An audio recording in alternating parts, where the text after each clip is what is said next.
আজকের এপিসোড সালাউদ্দিন সাহেবের নিয়া। উনি বিএনপির সবচেয়ে গুরুত্বপূর্ণ নেতা, মানে দ্বিতীয় প্রধান নেতা বলা যাইতে পারে, অপেক্ষাকৃত তরুণ নেতা। সারা দেশের মানুষের আগ্রহ আছে কলে সালাউদ্দিন সাহেবের বিষয়ে। আমার আছে, হ্যাঁ আমার ওনার খুব পছন্দই হয়। কেন হয় বলি। প্রথমত উনি দারুণ সুদর্শন একজন মানুষ। বাংলাদেশের পলিটিশিয়ানদের মধ্যে এমন সুদর্শন আর কেউ আছে কিনা আমার জানা নাই। পলিটিশিয়ানদের বাদ দেন, বাংলাদেশের নাগরিকদের মধ্যে এরকম সুদর্শন পুরুষ খুব কমই পাওয়া যাবে। ওনার বয়স মনে হয় 62-63 এরকম হবে, কিন্তু দারুণ রিজু একহারা ফিগার, দারুণ ফ্যাশন সচেতন। পাঞ্জাবির উপরে যে কোটিটা পরেন না সেটা খুব এক্সক্লুসিভ করে, মনে হয় উনি ডিজাইন করেছেন, আর কোথাও দেখবেন না। নিজে ডিজাইন করেছেন আমি শিওর।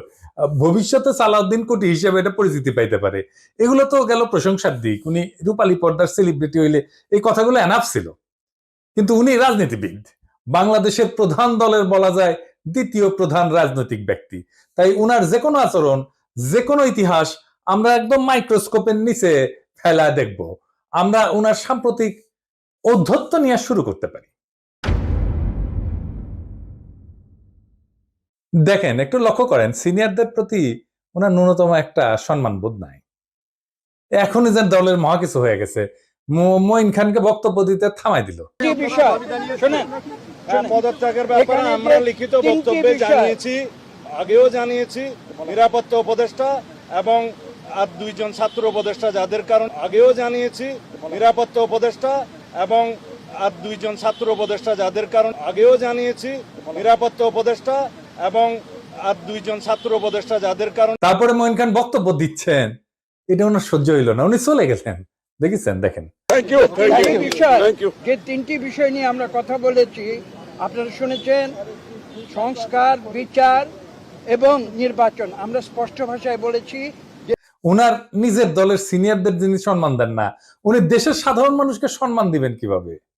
আবার ওনার বক্তব্যের টোন দেখেন, মনে হয় ধমকায় ধমকায় কথা বলতেছেন। নিরাপত্তা উপদেষ্টা এবং আর দুইজন ছাত্র উপদেষ্টা যাদের কারণে এই সরকারের নিরপেক্ষতা ক্ষুণ্ণ হচ্ছে, তাদেরকে বাদ দেওয়ার জন্য আমরা আজকেও লিখিত বক্তব্য আমরা দিয়েছি। সেই আশ্বাস ওনারা দেখবেন, আমরা আমাদের বক্তব্য দিয়েছি।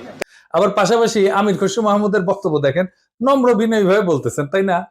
দেখেন।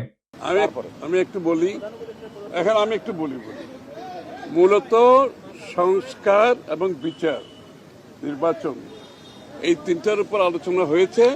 তো সালাউদ্দিন সাহেবের টোন দেখেন, আবার দেখেন। নিরাপত্তা উপদেষ্টা এবং আর দুইজন ছাত্র উপদেষ্টা যাদের কারণে এই সরকারের নিরপেক্ষতা ক্ষুণ্ণ হচ্ছে, তাদেরকে বাদ দেওয়ার জন্য আমরা আজকেও লিখিত বক্তব্য আমরা দিয়েছি। মনে হয় ধমকাইতেছেন। উনার ধমকানের কেউ তো দে, হ্যাঁ তো দে না। হ্যাঁ, সে বলে চুপপুরে সরাইলে সাংবিধানিক সংকট তৈরি হবে, আর প্রফেসর ইউনূস পদত্যাগ করলে জাতি নাকি বিকল্প বেছে নেবে। মানে চুপপুর কোনো বিকল্প নাই। হাসিনার যেমন বিকল্প ছিল না, চুপপুরও বিকল্প নাই। যাই হোক, এটা আওয়ামী লীগ বললে তো মানা যাইতো, এটা বিএনপি বলে যে চুপপুর কোনো বিকল্প নাই। কোন লেভেলের বেদবি দেখেন। সালাউদ্দিন সাহেবকে নিয়ে কয়েকটা প্রশ্ন উঠছে বলে, খুব গুরুতর প্রশ্ন, যেটার জবাব ওনারে দিতেই হবে, বিএনপিকেও দিতে হবে। কারণ বিএনপি ক্ষমতায় যাইতে চায়, সরকার গঠন করতে চায়, এবং বিএনপির মুখপাত্র সালাউদ্দিন সাহেব। আলাপ উঠিছে যে সালাউদ্দিন সাহেবের পোলা এস আলমের অফিসে বসতেছে। এই ব্যাপারে সালাউদ্দিন সাহেবের বক্তব্য কি? এস আলমের সাথে সালাউদ্দিন সাহেবের সম্পর্ক কি? এটা না একটা ব্যাখ্যা দেশবাসী জানতে চাইতে পারে। সারা দেশে একটা ধারণা প্রবল, সালাউদ্দিন সাহেব শেখ হাসিনার ক্যাশিয়ার, দুর্বৃত্ত অলিগার্ক এস আলমকে, তার বাণিজ্যিক সাম্রাজ্যকে প্রোটেকশন দিতেছেন। সালাউদ্দিন সাহেবের স্পষ্ট বক্তব্য দেওয়া উচিত, বিএনপির স্পষ্ট বক্তব্য দেওয়া উচিত। সালাউদ্দিন সাহেব যখন ধরা পড়ছিলেন, গুম হয়েছিলেন যে বাসায়, ওইটা এস আলমের একজন কর্মচারীর বাসা ছিল। অদ্ভুত ব্যাপার না? ফিরে আসলেন, যে গাড়ি চললেন সেটাও একজন এস আলমের গাড়ি। সালাউদ্দিন সাহেব গুম কমিশনে জবানবন্দি দিচ্ছেন, এটা সত্য। গুম কমিশন একটা ফ্যাক্ট ফাইন্ডিং কমিশন। এখানে জবানবন্দি দিলে গুমের বিচার হবে না, গুমের বিচারের জন্য আন্তর্জাতিক অপরাধ ট্রাইব্যুনালে অভিযোগ দায়ের করতে হবে। সালাউদ্দিন সাহেব আন্তর্জাতিক অপরাধ ট্রাইব্যুনালে কোনো অভিযোগ জমা দেন নাই, আজকা পর্যন্ত জমা দেন নাই। এটা নিয়ে ইলিয়াস বলছিল, ইলিয়াসকে কি গালাগালি সবাই। ইলিয়াস তো ভুল বলে নাই। সালাউদ্দিন সাহেবের গুমের বিচার হোক, উনি ট্রাইব্যুনালে অভিযোগ দায়ের করেন। উনি কেন করেন নাই এখনো পর্যন্ত অভিযোগ দায়ের, এই প্রশ্ন ওনাকে করাই যায়, এবং রাজনৈতিক নেতা হিসেবে এটার জবাব ওনাকে দিতেই হবে। এবার আসি ওনার গুম হওয়ার পরের ঘটনা নিয়ে। ওনার গুমের বিষয় নিয়ে প্রশ্ন তুললে ইলিয়াস, তাসনিম খান লিখছে, বিএনপি নেতা সালাউদ্দিন আহমেদ র্যাবের হাতে বলপূর্বক অন্তর্ধানের শিকার হয়েছিলেন, ব্র্যাকেটে গুম। বিএসএফ এর মাধ্যমে তাকে বর্ডার ক্রস করে Indian national investigation agency NIA এর হাতে তুলে দেওয়া হয়। বাংলাদেশ এবং ইন্ডিয়ান রাষ্ট্রীয় বাহিনীর হাতে বলপূর্বক অন্তর্ধান এবং এক্সট্রাঅর্ডিনারি রেন্ডিশনের একজন সার্ভাইভারকে নিয়ে যারা কুৎসিত প্রপাগান্ডা করছো, তাদের উপরে মজলুমের লানত। হ্যাঁ, ঠেলায় পড়লে নাকি বাঘে ধান খায়। আর পার্সিকুলার তাসনিম খলিল ঠেলায় পড়লে ইসলামী ভোকাবুলারি ইউজ করে, লানত ইউজ করেছে। যার জন্য ইউজ করেছে তারে ধন্যবাদ। ইলিয়াসের কারণে হাজার হোক, লানত শব্দটা তো ইউজ করেছে। সাউদ্দিন সাহেবের গুমের বিষয়ে আমরা সবসময় কথা বলছি, সবাই, ইলিয়াসও বলছে, সবসময় ওনার পক্ষে দাঁড়াইছে, ইলিয়াসও দাঁড়াইছে। আমাদের সকলের সহমর্মিতা আছে, সমবেদনা আছে। কিন্তু গুম পরবর্তী সময় ওনার কিছু কাজকর্ম প্রশ্নের উদ্বেগ করছে, যার জবাব ওনাকে দিতে হবে, কারণ উনি পলিটিশিয়ান। যাই হোক, উনি গুম হয়েছেন, এটার কারণে ওনাকে কোনো ইনডেমনিটি দেওয়া তো সম্ভব না। সম্ভব না। যাই হোক, এই প্রসঙ্গে বিস্তারিত না যে আমরা সালাউদ্দিন সাহেব গুমের পরে কেমন মজলুমের জীবন কাটাইছেন সেটা একটু দেখি। এটা শিলং এর সানরাইজ গেস্ট হাউস। ওইখানে সালাউদ্দিন সাহেব ছিলেন, হ্যাঁ, পুরো সময়টাই। রিভিউ ভালো, ভালো প্রপার্টি, মাশাআল্লাহ। শিলং এ কেউ বেড়াইতে যেতে চাইলে থাকতে পারেন, দেখেছেন? দেখেন কি সুন্দর জায়গাপত্র, দেখেছেন? এখানে সব ব্যবস্থা ভালো। ভিতরে যেখানে সালাউদ্দিন সাহেব দর্শনার্থীদের লুঙ্গি পরে দেখা দিতেন, সেটার ছবিও আছে, মিলাই দেখে নিয়েন। অতি আনন্দময় সফরের নিশ্চয়তা দিলাম, বিফলে মূল্য ফেরত দেওয়া হবে। আমরা কলে এই সানরাইজ গেস্ট হাউস কোনো পয়সা করে দেয় নাই বিজ্ঞাপনের জন্য, ফ্রি করলাম আর কি। পরিবেশটা সুন্দর না? কোনো হইচই আছে? হ্যাঁ, নাই। এখানে কিন্তু পুরো সময়টাই কাটাইছেন। উঠিছেন মে মাসের 2015 সালে। তার 2 মাস পরে ডেইলি স্টার এই রিপোর্টটা ছাপে, তিনি কেমন আছেন। এটা একটা বিলাসবহুল গেস্ট হাউস, রিপোর্টেই কইছে। 4টা বেডরুম, উনি 2টা রুম ভাড়া নিছিলেন, কিন্তু থাকতেন একাই। দেখেন রিপোর্টে বলা আছে, অন্তত এই রিপোর্টে তাই বলতেছে। কিচেন আছে, খুব চমৎকার ড্রয়িং রুম আছে, ফায়ার প্লেস আছে, সবুজ লন আছে, পিসের সবুজ লন, এটা দেখে দেন। এইটা সে লাইব্রেরি আছে, বার আছে, তাতে মদ্যজাতীয় পানীয় আছে। ভালো। সাদিন সাহেব একা খেলেন, হাঙ্কার দিয়েছে, খাবেন না, কিছু করলাম নাহিনি। তাইলে সাদিন সাহেব একটা কথা কই, যে সত্যেন্দ্রনাথ দত্ত আছে না, ওনার মদিরা মঙ্গল নামে একটা প্যারোডি আছে। ওই যে ডিএল রায়ের বঙ্গ আমার জননী, আমার ধাত্রী, আমার দেশ, একটা গান আছে না, ওইটা দিয়ে এটা একটা প্যারোডি বানিয়েছিলেন, মদিরা মঙ্গল। উনি কইছিলেন, মদ্য আমার, পানীয় আমার, শরাব আমার পেগ, কেন কোম্পানির নজর দিল গো, কেন হলো গো ডিউটি পেগ। মানে ডিউটি বেড়ে গেছিল তো উনি মনের দুঃখে এই প্যারোডি লিখেছিলেন। তারপরে লিখেছেন, নিরামিষেই যকৃতটা শুধু বৈরাগী সম করিছে শেখ, রাগ্গি আমার, মাগ্গি আমার, ভাগ্যি আমার পেগ। হ্যাঁ, আপনাদের প্রিয় রঠা মানে রবি ঠাকুর, মানে বিএনপির প্রিয় তো রবি ঠাকুরের একটা গান বলি আর কি। আপনারা নাকি রবি ঠাকুরের গানকে জাতীয় সঙ্গীত বানাইতে পারিয়া কৃতজ্ঞ, সেজন্য ওনার একটা না বললে কেনকা করে হয়। মানে চিরকুমার সভা এটা লেখা আছে, ওরা অক্ষয় বলে একজন চরিত্র আছে, ওই গাইতেছে, ওই গাইছে কি জানেন, অভয় দাও তো বলি আমার উইস্কি, মানে ইচ্ছা, অভয় দাও তো বলি আমার উইস্কি, 100 টাকা সোডার জলে বাকি 3 পোয়া হুইস্কি। হ্যাঁ, আমাকে না একবার খাওয়ায় না সালদিন সাহেব, 100 টাকা সোডার জলে বাকি 3 পোয়া হুইস্কি খাওয়ায়। এটা আমার উইশ থাকলো আপনার কাছে। পুরা বাংলাটা নিজে তো ভাড়া করেছিলেন, তো বাংলাদেশি টাকায় কত? 1.5 লাখ টাকা মাসে। আমার একজন পার্সোনাল অ্যাসিস্ট্যান্ট ছিল, ম্যানেজার ছিল, 2জন কেয়ারটেকার ছিল, 2জন মালি ছিল। একটা হাইলি সিকিউর্ড এরিয়া, কাছে এয়ারফোর্সের অফিস, আর কয়া হয়েছে একটা গোয়েন্দা সংস্থার অফিস। আমরা ধারণা করি এটা রয়ের অফিস। কে রাখলো ওখানে ওনাকে? উনি অনুপ্রবেশের দায়ে গ্রেপ্তার হয়েছিলেন। উনি তো চাকরি করতেন না ইন্ডিয়াতে, উনি ইন্ডিয়াতে রাজনৈতিক আশ্রয় পান নাই। ওনার এই সুপার ফ্যাবুলাস লাইফস্টাইলের টাকা কে দিছে? টাকা কে দিছে? উনি আয় করেন নাই, তাহলে টাকা কি বাংলাদেশ থেকে পাঠানো হয়েছে হুন্ডি করিয়া? হুন্ডি আপনি করতে পারেন, এটা অর্থ পাচার না? এইগুলো লেজিট এবং বৈধ প্রশ্ন। আপনারা বলতে হবে টাকাটা কে দিছিল, কেঙ্কা করে গেছিল। এইবার একটা চমক, বিশাল চমক, সিট বেল্ট বাইন্ধে নেন, যা দেখবেন তাতে অজ্ঞান হয়ে পড়ে যেতে পারেন সিট থেকে। কি সেই চমক? সাউদ্দিন সাহেবের সঙ্গে দেখা করতে গেছে কিছু লোক ওই শিলং এর বাংলোতে। তার মধ্যে ছবিতে ডাইন পেশে গালে হাত দিয়া বসে আছে ব্যক্তিটা কে? হ্যাঁ, ব্যক্তিটা গুরুত্বপূর্ণ, কারণ সালাউদ্দিন সাহেবের সাথে সকল মিটিং এ তার উপস্থিতি দেখা যায়। সে ঠিক ওই একই চেয়ারে বসে এইটা সাহেব আপনি দুটা ছবি পাশাপাশি দেখান না।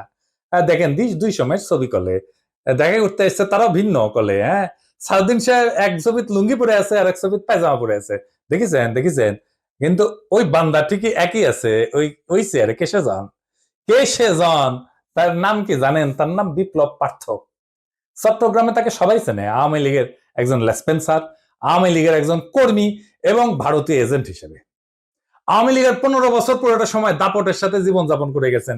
ছিলেন চট্টগ্রাম মহানগর আওয়ামী লীগের সাধারণ সম্পাদক আজম নাসির উদ্দিনের অন্যতম ডাইন হাত। আজম নাসিরের অনলাইন একটা পোর্টাল ছিল, তার নাম ছিল জয় নিউজ। জয় নিউজের সাংবাদিক হিসেবে দীর্ঘদিন কাজ করেছিল এই বিপ্লব পার্থ, মাশাআল্লাহ। কিন্তু এইসব পরিচয়ের বাইরেও তার একটা বড় পরিচয় আছে। বিপ্লব পার্থর মূল পরিচয়, সে ইসকনের চট্টগ্রাম বিভাগের মিডিয়া সেলের সমন্বয়ক। হ্যাঁ, সমন্বয়ক না, সমন্বয়ক। হ্যাঁ, এটা আবার গৌরবে ফেসবুকে ঘোষণা দিয়ে প্রচার করেছিল সে। চট্টগ্রামে চিন্ময় ইস্যুতে সবচেয়ে বেশি যে লোকটা সক্রিয়, সেটা হইতেছে বিপ্লব পার্থ। দেখেছেন মিছিলে, দেখেছেন। আজম নাসিরকে দ্বিতীয়বার চট্টগ্রাম সিটি কর্পোরেশনের মেয়র নির্বাচনের জন্য মনোনয়ন পাওয়া দেওয়ার জন্য ওই নাকি অমিত শাহর কাছে নিয়ে গেছিল আজম নাসিরকে। আওয়ামী লীগ সরকারের আমলে বিপ্লব নাকি 60 বারের বেশি ইন্ডিয়া সফর করেছে। গর্ব করে কইতো, সব জায়গায় প্রচার করতো। আর এই সমস্ত সফরের নাকি বেশিরভাগই ছিল সরকারি সফর। তার পাসপোর্ট যাচাই করা হোক, তার প্রমাণ মিলবে। ইমিগ্রেশনে খোঁজ নেন, দেখেন কয়বার গেছিল। এটা পুলিশের কাজ, গোয়েন্দা সংস্থার কাজ। কেন একজন ব্যক্তি এতবার ভারত সফরে গেল, সেটা নিশ্চয়ই কারণ আছে। অনুসন্ধান করে এই রহস্য উদ্ধার করা হোক। এতদিন আওয়ামী লীগ হইলেও, এত সাজলেও আওয়ামী লীগ সাজলো, 5ই আগস্টের পর হঠাৎ কইরা রূপ বদল করে বিএনপি হয়ে গেছে। সব প্রোগ্রামে যায় বিএনপি। একসময় সাংবাদিকতা করলে এখন পুরোপুরি বেকার করে, ওখানে কাজ করে না। তো শোনা যায় আর কি যে ওক নাকি রয় ঢুকাইছে বিএনপির মধ্যে, এবং বিএনপির সমস্ত তথ্য ভারতে পাচার করার জন্য। এমন একজন বিতর্কিত সেন্সিটিভ লোক ফ্যাসিবাদী সরকারের সময় কয়েকবার দেখা করছে সালাউদ্দিন সাহেবের সাথে। কি কারণে? সালাউদ্দিন সাহেবকে তো কইতে হবে কেন সে সব মিটিং এ থাকে। 5ই আগস্টের পর বিপ্লব পার্থ শেল্টার হইতেছে, গডফাদার হইতেছে বিএনপির আরেক স্থায়ী কমিটির সদস্য আমির খসরু মাহমুদ চৌধুরী। দেখেন ওর সাথে, দেখেন খালি ঘুরে বেড়ায়। স্বীকৃত, এটা প্রকাশ্য এবং স্বীকৃত। অথচ গত 15 বছরে ছাত্র দল এবং যুব দল করা হিন্দু সম্প্রদায়ের প্রচুর লোক আছে চট্টগ্রামে, তারা কাছে ফিরতে পারে না আমির খসরু মাহমুদের। তাদেরকে বাদ দিয়া লীগের দালাল ভারতীয় এজেন্ট বিপ্লবকে জন্মাষ্টমীর নাম দিয়া চট্টগ্রামের রাজনীতিতে থিতু করার চেষ্টায় মরিয়া খসরু এবং সালাউদ্দিন চক্র। ছবিতে দেখেন বিপ্লব পার্থ মোদির সাথে ছবি, দেখেছেন? মোদির সাথেও ছবি, সালাউদ্দিনের সাথেও ছবি, ইসকনের চিন্ময়ের সাথে ছবি, ইন্ডিয়ান হাই কমিশনের সাথে চট্টগ্রামের বিভিন্ন ইভেন্টের ছবি। এবার বুঝেছেন তো আমির খসরু কেন অমিত শাহের সামনে জুইকাপ্পর নাম করতে যায়। কানেকশন বুঝেন? আমির খসরু, সালাউদ্দিন, ইসকন সব বরাবর। আর একটা ইস্যু আছে, সেটা হইতেছে মরাল ইস্যু। আমার স্কুলে বড় ভাই ডাক্তার ফিরোজ খুব ভালো ছাত্র ছিলেন। ডাক্তারি শেষ কইরা উনার ক্যারা উঠেছিল, উনি পলিটিক্স করবেন। খালেদা জিয়ার অ্যাসাইনমেন্ট অফিসার ছিলেন, খুব দাপুটের নেতা ছিলেন বিএনপির। শুনতাম উনি নাকি দুর্নীতি করে ফাটাই ফেলিছে। হ্যাঁ, তারপরে শুনি 1/11 পর অস্ট্রেলিয়াতে গেছে। একটা ছোট্ট ঘরে 2 মেয়ে সহ পুরা পরিবার নিয়ে থাকতেন। ওই একই ঘরে থাকা, ঘুমানো। নিজে নাইট গার্ডের চাকরি করেছেন ডাক্তার হইয়া। হারিস চৌধুরী সিলেটের জমিদার বংশের ছেলে ছিল। রাজনীতি করে এসে সব হারিয়েছিলেন। 1/11 পরে থাকতেন পান্তপথে, খুবই দিনহীন ভাবে, পরিচয় লুকায়। মারাও গেছেন পরিচয় লুকায়, বেওয়ারিশ হিসাবে তাকে দাফন করা হয়েছিল। নিরাপত্তার কারণে পেট চালানোর জন্য চাঁদনি চকে কাপড়ের দোকানে কর্মচারীর কাজ করতেন। সেরা পাঞ্জাবি পরতেন, রিক্সায় চড়ার পয়সা ছিল না, হাইটে যেতেন। মির্জা ফখরুল নিজেই বলছেন, এই আওয়ামী লীগের আমলে বিএনপির নেতা কর্মীরা বাড়ি ছাড়া হয়ে ঢাকায় এসে রিক্সা চালায়, উনি কান্দিছিলেন, ফ্যাস ফ্যাস করে কান্দিছিলেন। আর আপনি সালাউদ্দিন সাহেব রাজার হালে থাকেন, শিলংয়ে লজ্জা লাগে না সালাউদ্দিন সাহেব? আপনার ভারতে থাকার টাইমে সকল খরচা কিভাবে করেছেন জাতিকে জানাইবেন। ইসকনের সাথে আপনার কি সম্পর্ক সেটাও জানাবেন। জাতির এটা জানার অধিকার আছে। 1975-এ সোহরাওয়ার্দীর বডিগার্ড জয় বাংলা হয়ে যাওয়ার পরে বেশ কিছু বছর কাটাল রানী ইন্ডিয়াতে ছিল। সেখান থেকে বাংলাদেশে ফিরে আমাদের উপরে স্টিম লোডার চালাইছে ফ্যাসিবাদের সাথ দিয়ে, আবার ভারতে পালায় গেছে। অনেকে বলে হাসিনা পালায় যাওয়ার পরে সালাউদ্দিন নামের এই বিএনপির নেতাকে ভারত বাংলাদেশে পুশব্যাক করে দিছে। এতদিন আসতে পারেননি উনি, তারপরে 1 সপ্তাহ যায়নি হাসিনা পড়ছে ওনারে পেটে দিল, আগে পেটাচ্ছিল না। কাকতালীয় ভাবে জীবনের বড় একটা সময় হাসিনার চেয়েও বেশি সময় ভারতেই ছিলেন। তো এই সালাউদ্দিন সাহেব ইদানিং হাসিনার মতো উদ্ধতভাবে কথাবার্তা বলা শুরু করেছেন। সামনে ওনাকেও সম্ভবত আমরা হাসিনার প্রতিবেশী হিসেবে ভারতে দেখতে পাবো। মাশাআল্লাহ। সালাউদ্দিন সাহেব, মানুষ আপনারা ইন্ডিয়ান মাল বলে, আপনি শুনেন না, কিন্তু ক্যামেরা ঠিকই শুনে। এই যে দেখেন, আপনারা কয় ইন্ডিয়ান মাল আসিছে।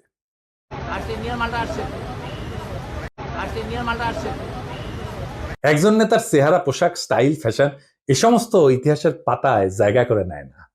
ইতিহাস মনে রাখে নেতৃত্বের সততা, আত্মত্যাগের পরিমাণ, আর সেই নেতার অবস্থান দুর্দিনে কোথায় ছিল। সালাউদ্দিন আহমেদ নিঃসন্দেহে গুমের শিকার হয়েছিলেন। সেই সময় দেশবাসী তার জন্য কাঁদছে। কিন্তু একজন মজলুম যখন বিলাসের চাদরে নিজেকে মুড়ায় ফেলেন, যখন নিজের গুমের বিচার আন্তর্জাতিকভাবে দাবি না কইরা তার রাজনৈতিক মূলধন বানায় ফেলেন, তখন প্রশ্ন ওঠেই। এবং এই প্রশ্ন তার ব্যক্তিগত না, সমগ্র বিরোধী দলের নৈতিক ভিত্তির উপরে আঘাত আনে। বিএনপিকেও বুঝতে হবে, সরকার বদলানোই রাজনীতি না। আদর্শ, ত্যাগ এবং গণমানুষের বিশ্বাস অর্জনই রাজনীতির মূল সোপান। আর সেই বিশ্বাস অর্জনের পথে সবচেয়ে বড় বাধা যদি হয় নিজের দলে থাকা সদ্য ভুক্তভোগী, ছায়া সুবিধাভোগী কিংবা একবিংশ শতকের গেস্ট হাউস রেভলিউশনারি, তাহলে শাসক পরিবর্তন হইলেও শাসন ব্যবস্থা বদলায় না। সালাউদ্দিন সাহেব, আপনি যদি সত্যি গণতন্ত্র চান, তাহলে সাংবাদিকের ধমকানো বন্ধ করেন, দলের সিনিয়রদের সম্মান করেন, জাতীয় ঐক্যের প্রতীক প্রফেসর ইউনূসকে তার যোগ্য সম্মান দেন, সম্মান নিয়ে কথা বলেন। আমরা চাইলে আর একটা প্রফেসর ইউনূসের মতো ফিগার পাবো না। চাইলে বটতলার উকিল হাজারো চুপ্পু পাওয়া যাবে। এস আলমের ছায়া থেকে বেড়ায় আসেন। আর সাহস থাকলে আন্তর্জাতিক অপরাধ ট্রাইব্যুনালে গিয়া বলেন, আমি গুম হয়েছিলাম, বিচার চাই। কারণ মানুষ আর একজন হাসিনা খুঁজতেছে না, তারা খুঁজতেছে এমন একজন নেতা যে প্রহসনের মুখোশ পইরা ট্র্যাজেডিকে উপহাস করে না। মানুষ ইতিহাসের পুনরাবৃত্তি চায় না, তারা ইতিহাস বদলাইতে চায়। তাই সিদ্ধান্ত আপনার সালাউদ্দিন সাহেব, আপনি ইতিহাস হবেন না আর একটা ব্যঙ্গাত্মক পুনরাবৃত্তি হবেন। আপনি বিশাল নেতা, আমরা অতি ক্ষুদ্র পিঁপড়া, কিন্তু মহাকালে যখন আমরা কেউই থাকবো না, সেই সময় এই ভিডিও থাকবে, প্রশ্নগুলো থাকবে, ইতিহাস জানবে। কেউ কেউ প্রশ্ন জারি রাখছিল, কেউ কেউ সবকিছু মেনে নেয় নাই। এইভাবে জাতি চ্যালেঞ্জ করবে সেই দলটাকে যারা আগামী সরকার গঠন করতে চায় একটা রক্তাক্ত বিপ্লবের পরে, যে বিপ্লবের আকাঙ্ক্ষা ছিল ভারতীয় আধিপত্যবাদ মুক্ত একটা দেশ। সেই দেশে যদি আবারও কারো ছায়ায় আসে সেই পুরনো ভারতীয় শকুন, সেই দলকে, সেই ব্যক্তিকে রুখে দেওয়া প্রত্যেক দেশপ্রেমিক বাংলাদেশের কর্তব্য। ইনকিলাব জিন্দাবাদ।